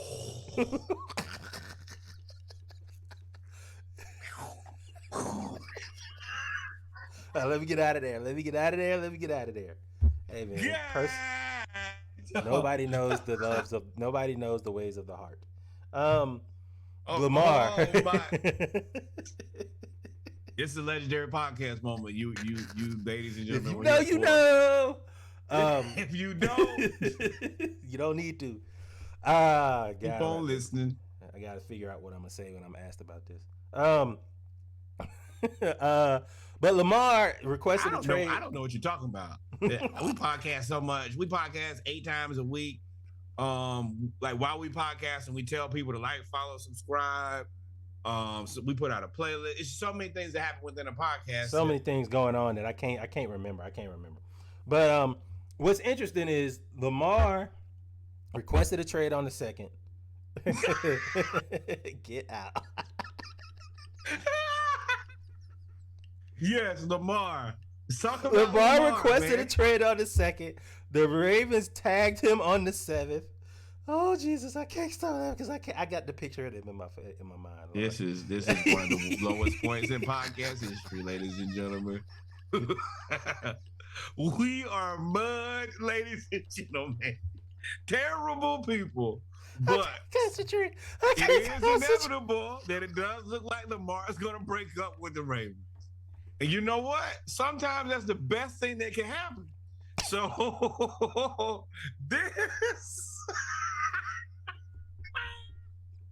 this may be on to beautiful. You fucked me up with the she married him. For Lamar. And we support black quarterbacks, and we hope that this guy, like so many other people, have. Oh, Sneaky, you right. They changed their name to the middle name, so you'll never know. Oh man. Shout out to people that are not to their new reputation. beginnings. He'll move to the what? Lamar. So the what did piss me off about this? Now I can wipe my eyes from laughing so hard. The Falcons were out right after they franchise tagged him. So now it's coming out that Lamar is now out there, and the Falcons theoretically have not spent all their money. I think we got $20-something million in cap space. And you got to think about it like this, though. Is all the teams that look like they should want Lamar on their team, they all already out. So now he probably ends up on some random team. Yeah. Somebody said he's going to end up playing under that franchise tag. I was like, I don't know, man. He might just sit out. Man. So I'm interested to see what goes on with Lamar. It's definitely collusion. NFLPA, if you don't have enough ammo and evidence in your arsenal now, I mean, this is And awful. I'm riding coattails of Brian Flores. Hey, I'm just like, hey man, copy me on the email, bro. Yeah, go on. Add me to the thread. Add me to the thread. Yeah, add me to the thread, Sean. And that sucks. And then, and if you don't believe this is collusion, some of y'all may say this isn't collusion. Deshaun Watson and the Browns fucked up the market. He got $238 million guaranteed. Nobody should get $250 million. Blah, blah, blah, blah, blah. How do you explain John Lynch endorsing Brock Purdy as the team starter over your number one pick that you traded 4 picks for, who has not even started a game due to injury? And you've already said the 7th round Mr. Irrelevant pick with coming back from a pitcher's injury of a torn UCL in his elbow is the starter. You've pretty much undercut the coach. At this point, this was one of the dumbest things you could have done out there. I had a very long discussion about this today. And the person who I had the discussion with was talking to me as if this was normal and this was a reasonable thing to do. And I just could not for the life of me understand how if you had this to say, you should have said nothing. This is the wrong thing to say. If you did not have an answer, if you had an answer, it cannot be this. This makes you look dumb. If you said, hey man, we want to get everybody healthy, get them into camp, and then see what everybody looks like, perfect coach speak, I have no issue with that answer. That leaves you in a safe space. Brock Purdy played very well until he got hurt last year. So he does show some promise. Trey Lance got hurt in an ugly game before you got to see. You still leave a space for him. And then Scam Darnold is in the back stealing whatever money you're handing to. So for the 2 legitimate quarterbacks, there's no issue, there's no hierarchy. But when John Lynch hops out there and says, "Oh, well, Brock Purdy has already earned the leadership and the respect and the opportunity," if I'm Trey Lance, I'm looking at you sideways. But if I'm the owner of the team, John Lynch, you just spent all this draft capital to trade up to get Trey Lance, and then you tell me another guy should play quarterback. I'm looking at you like you've lost your mind. Yeah,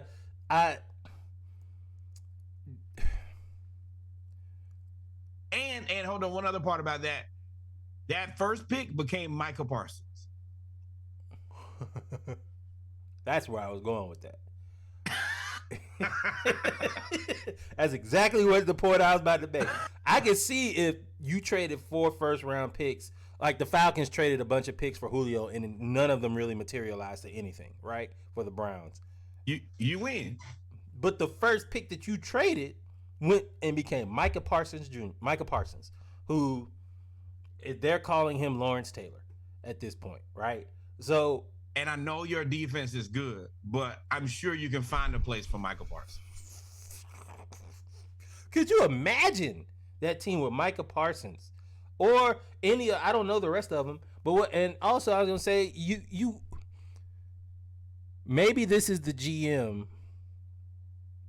shooting the coach some bail. Follow me with this. You traded 4 picks for Trey Lance. That was Kyle Shanahan. He came out and said, "That's our guy. That's who we're going for, blah, blah, blah, blah, blah." Maybe John Lynch is falling on the sword so that they can trade Trey Lance and say, give it to Brock Purdy, and everybody doesn't shit on Kyle Shanahan. Even if you do that by the way that you say it, you're devaluing the pick. What do you mean? If you go in there and already basically say that Trey Lance can't win this starting job, now you ain't gonna get. And he's lost it to Brock Purdy. You're devaluing his value. He's worth less now. After this, after what he said, it's no. But I mean, that was gonna happen anyway, though. When you decide to move on from Trey Lance, if he doesn't start, the picks are devalued. No. But what I'm saying is, if you really wanted to trade him, you could still trade him now, and the value be like, "Oh, well, we're going into the season. We don't know if he's going to start or not." It's too versus, unknown. "Oh, he definitely not starting." And I mean, Brock Purdy, cool enough, but also, he played good. But this is not a guy who you're looking at like, "Oh, this will be the future of my franchise." Well, you got to realize that So he did say that if they were to line up right now today, that Brock Purdy would be the starter. That's fair. fair. Vic should say otherwise. That's fair because of what Brock Purdy did. But at the same time, you can't commit to that. You got to say something like, I think that Brock Purdy has earned the right to be first in line. You don't need to give out. Nobody asked you for that. What you say is we're going to go into camp. This was in an interview. They asked him about it. I want everybody to be healthy, and then from there we will evaluate all 3 quarterbacks and make a decision. But there's no reason for you to do that. If you're going to try to disguise some bullshit, if you're going to try to disguise the bullshit, you got to say 2. There's no way Sam Darnold is even in the conversation. Trey Lance had the whole surgery, but he's not 100%. And Brock just had the injury. Huh? Mm-hmm. He will be by training camp. But what I'm saying is you can't guarantee that nothing will happen. That's the reason I'm saying you leave it open-ended. Hey, Trey is trying to get back to 100%. Brock just had surgery. He's trying to get back to 100%. We're trying to get Sam Darnold in. We want to get him into the system and see what he knows and see what he can do. That's it. Everybody's hurt, so you have an out. It's no reason for you to say this. That's the reason that it looks nuts so to me.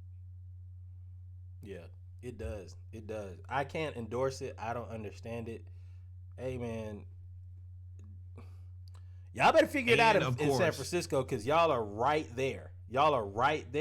And you're going to end up the Tennessee Titans. You're gonna be like, yeah, we were right there knocking on the door, and then next thing you know, that door gonna close. You're like, damn, we on the other side of it. Because next year, not this coming year, but the next year, you will be paying Brandon Ayuk and you will be paying Deebo Samuel's $43 million to play wide receiver. No, they're not. That's gonna give. Ayuk. I'm gonna tell you right now, they're not paying Brandon Ayuk. If they got to save some money, Brandon Ayuk is out of there. Okay, but this is the thing. This is where you could use a first-round draft pick or 3 that you traded away for Trey Lance. That's the reason everything comes full circle. Is the money is going to be funny soon and very soon. Soon and very soon. You're still paying Trent a ton of money. Bosa is going to want his money. You got Fred Warner. You got a lot of people to pay. And the best teams figure out a way to spin around it. Yep. Speaking of spinning around it, New York is really doing everything that Aaron Rodgers asked them to do before they signed. Sauce Gardner is now openly recruiting Odell Beckham Jr. to join the New York Jets, which was also on Aaron Rodgers' wish list, along with Allen Lazard, Randall Cobb, OBJ, or whatever, which I don't agree with, but I agree with them recruiting OBJ. I don't agree with them trying to sign Allen Lazard. All the other receivers they got, we'll get there. OBJ on the Jets would be crazy. Yeah, that's what I'm saying. They signed Allen Lazard because Aaron Rodgers wanted him. And I'm saying you really didn't need to sign Allen Lazard. You could, I guess, because you had Elijah Moore. Like Elijah Moore to me was just he was done. He was done with he was done with the situation, and he went on to the Browns. He's in a better situation. But OBJ on the Jets is crazy. Sauce out here. OBJ. But my thing with this is you do get to a point where you're putting a lot of personalities on one team if this works. You got to make this work kind of quick, and you have quirky people. Aaron Rodgers is himself, and like that's the part for me where Sauce Gardner, I get you're kind of all in right now, but career-wise, signing up for Aaron Rodgers is historically, he gonna drag y'all through the mud for another 3 years. He gonna have to go into the darkness 7 more times. Oh well, I think if there's anybody that has the least amount of impact on them by Aaron Rodgers in terms of the career and the trajectory of their career, it's Sauce Gardner. Yeah, but also you have to understand he's on a rookie contract right now. You have a lot of good young players. I am more looking at a guy. Huh? That's why they want Aaron Rodgers. Yeah, but man, I don't trust Aaron Rodgers. I respect Kyrie and I respect Aaron Rodgers. I don't trust either one of them. I can't have them on my team. They play too much. I don't like people who play like that. If I'm the Jets, you go for it. But oh yeah, you have to. But it sucks to have to go for it. I'm also, if I'm the Jets, I probably would have sat back and seen how this Lamar Jackson situation played out before I committed to Aaron Rodgers. They already said we're not even considering Lamar. Right. We're doubling down, which is definitely. But because they doubling down because they've already signed Allen Lazard. That was once you sign Allen Lazard, you forced everybody else to. At that point, you are all in on Aaron Rodgers. If you didn't sign Allen Lazard and didn't do any of that wish list stuff, you could have pivoted to Lamar Jackson and said, "All right, well, we got assets to give you, we got picks to give you, and we got money." I don't even know. I mean, the things that I've seen as far as trades, I saw one today. You know, the guy had to do the Falcons trade. He was like 2 firsts, and AJ Terrell, a third. No players, just picks only. It was like 4 picks, and I was like, we can't do that. We can't do that because we don't have the cap space. You got to trade a player because of the cap space, and you're not gonna trade anybody on the O line. And you wouldn't trade anybody. Yeah. You'd have to trade. I can't imagine in any brain where the Jets are not more into Lamar than they are Rodgers. It just doesn't make sense to me. Rodgers is a short-term fix. He's also expensive, and he has an attitude problem.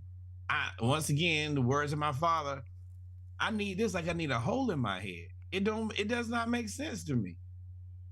I wouldn't sign up for the Aaron Rodgers train, but that's just me. But personally, if the Jets And OBJ I can see the Jets. Well, OBJ came out. They said OBJ wanted 20, and he was like, "Nah, I never said I wanted 20. He just said 4 was not enough." And because that's what they offered. That's what the last team offered him was a 1 year, $4 million deal. 4 is low. 4 is disrespectful for OBJ. Hey, I can see if he was asked. We got before. about 8 for you. I got a smooth. We got 22 million left in cap space. We can sign you over there. Then we can do whatever in the draft at that point. It don't matter what we do in the draft. Shit, we get OBJ at the slot. Joey Porter. At that point, we would have to reach for Joey Porter. That's the only thing I'm interested in. Trade. Give me another young lockdown corner. Yeah, trade down maybe.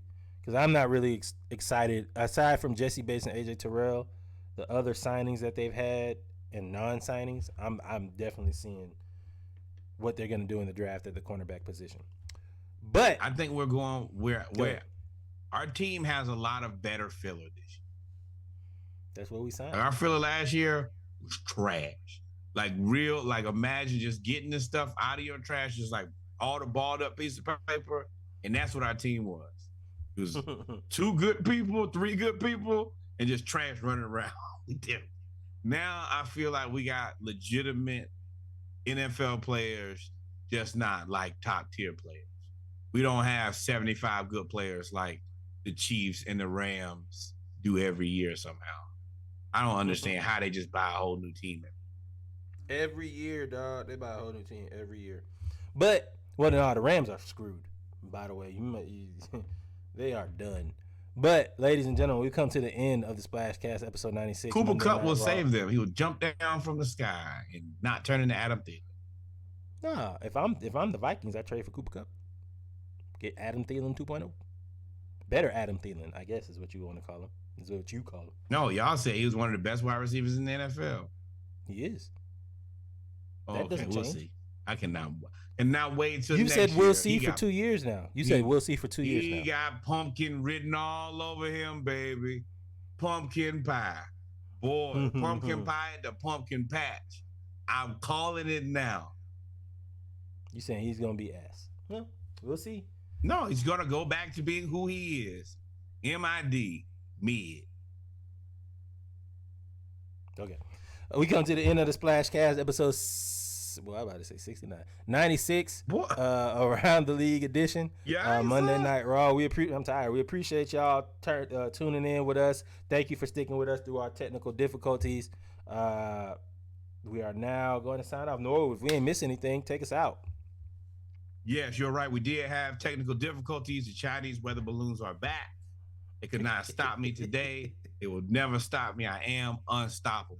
With that said, we also going to remember Black Culture Awareness Month is when October. Start paying your dues now. Also, remember, put that on the more shirt. Black beaches. We are supporting Black beaches all across the world. Number one, more Black baseball. Number 2, more Black cowboys and cowgirls. Number 3, the historically Black college and university your cousin went to, your mother went to, your uncle went to. Send some money over there. Historically Black college university in your neighborhood. The one that you frequent for step shows, homecoming, tailgating, any of those experiences. Send some money over there. And to the greatest learning institution in all the world, send some money over there to the Hampton University. We are the blue, we are the white, and we are celebrating a new president's inauguration here coming up soon. We love you. Ain't but one thing for me and Rachel to do. What's that, my guy? Hang out. Hang out, man. Love y'all. Appreciate y'all. Stay safe. Remember, like, follow, subscribe. Right on time. Thanks back. Hey, man. Shout out to New Beginnings. Y'all stay safe. Wow.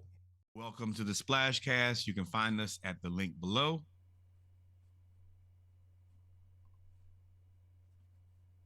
You can find the podcast versus audio and visual on YouTube, Apple Podcasts, Spotify, and Google Podcasts. Our social media, Instagram, Twitter is @_the Splashcast. We can also be found on Twitch. We can be found on Facebook, TikTok. Also below that, those are our episode playlists. The newest one is always up. We can be found on Apple Music. We can be found on Spotify. There is a playlist home, which is for all of the different playlists. And then we have the playlist master list, which is every song that's ever been on any of the playlists. And of course, for all of you podcasters, we can be found on Anchor @the Splashcast.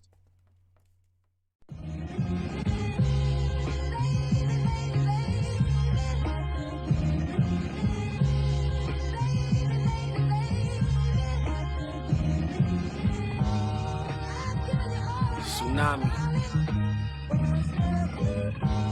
Surf, yeah, gang. Got the city on fire. Vocal cords got insurance, not Superman or invincible. Family we ain't seen decades, say he don't give to you. Good old boy system is still shitting per usual. Broadway lights, Nas is ghetto like that's the musical. Another statement from the kid who made the fade famous. From the bridge, swirl, sniff, sip reds, barely Camus. Her BFF so beautiful, told her I need the two of you. We only getting older, one day this shit'll be over. 4 seasons of Costa Rica, she pretty as Mona Lisa. Yelling at me on a yacht, fucking my inner piece up. Quickly forget a diva, and you don't forget either. They bite the hand and feed them, your man is low-key competing. Be somebody you help, they got beside themselves. Moving like his body's under their belt. Putting problems on you, they couldn't juggle they self. That's how y'all give it up. Do anything to feel a rush, walk ahead and live it up. That's why the only thing I trust is my instinct. You squinting when you see me, I'm so bright and I've been beat. All I gotta do is keep moving immensely. If I go today, I live through night and destiny. Sink or swim, nigga. Surf or drown. I stand above the surface, another purchase. I know my purpose, hopping out in retro Jordan.